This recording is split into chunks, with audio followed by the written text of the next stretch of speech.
Halo, apa kabar pemirsa? Bertemu kembali dalam program Sumut Terkini Evarna TV bersama saya, Teresia Ginting.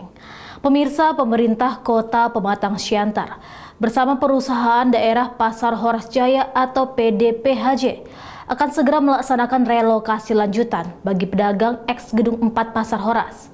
Langkah ini diambil seiring rencana perobohan gedung yang terbakar pada September 2024 sebagai bagian dari upaya pemulihan dan penataan ulang kawasan pasar. Kebakaran yang melanda Gedung 4 Pasar Horas menyebabkan 356 pedagang kehilangan tempat usaha. Sebagai respon awal, pemerintah kota dan PDPHJ menyediakan 384 unit lapak relokasi.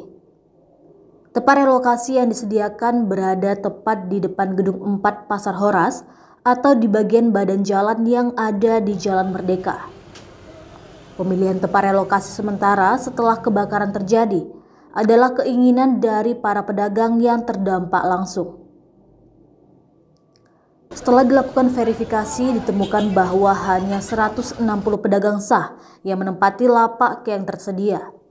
Sebanyak 111 lapak lainnya digunakan oleh pihak yang bukan korban terdampak kebakaran. Sementara itu, dari 160 pedagang sah, 49 ditempatkan di Balerong Raja Wali Parluasan, 11 tukang jahit dan 1 penjual minuman kopi di Gedung 2 lantai 3 Pasar Horas, dan sisanya memilih untuk tidak menempati lapak dengan berbagai alasan pribadi.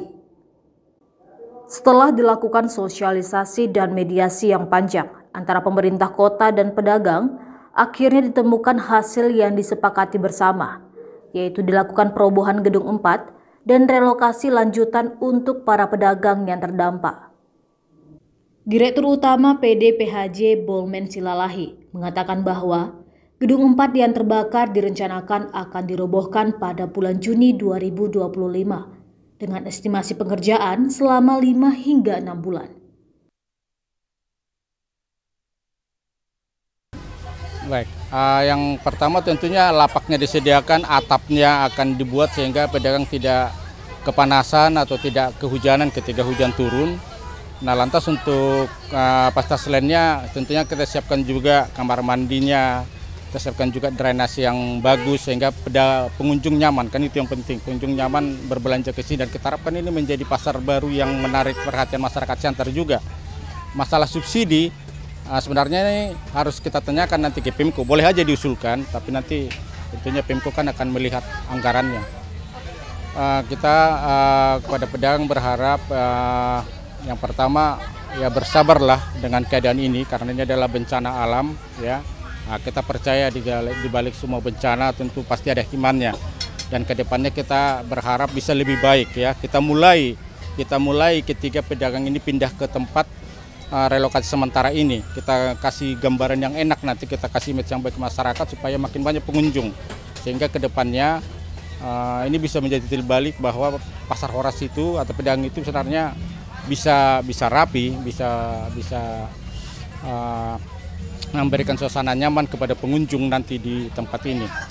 Nah, untuk jangka panjangnya tentunya kita berharap, ini kan kita tahu Pemko ini sedang berusaha, ini sedang proses terus untuk pembangunan Gedung 4 ini, pembangunan yang baru ya. Secepatnya kita harapkan itu bisa terlaksana oleh Pemko, dan kita harus dukung, masyarakat juga kita minta mendukung, memberikan semangat baik kepada pedagang maupun kepada Pemko supaya cepat terrealisasi pembangunan Gedung 4 itu. Selama proses perobohan dilakukan, pedagang akan direlokasi kembali ke area bawah Jalan Merdeka untuk memastikan kelancaran perobohan dan keselamatan bersama. Perobohan gedung sepenuhnya akan dibiayai oleh pemerintah kota dengan rincian anggaran dan pelaksanaan proyek yang masih dalam tahap observasi. Selama masa relokasi, pedagang terdampak kebakaran tidak dikenakan biaya retribusi. Kebijakan ini diharapkan dapat meringankan beban pedagang sambil menunggu pembangunan kembali Gedung 4 selesai. Tim Liputan melaporkan dari Pematang Siantar untuk Evarna TV. Baik pemirsa, terima kasih Anda telah menyaksikan Sumut Terkini Evarna TV. Tetap saksikan program kami selanjutnya. Saya Teresia Ginting, terima kasih dan sampai jumpa.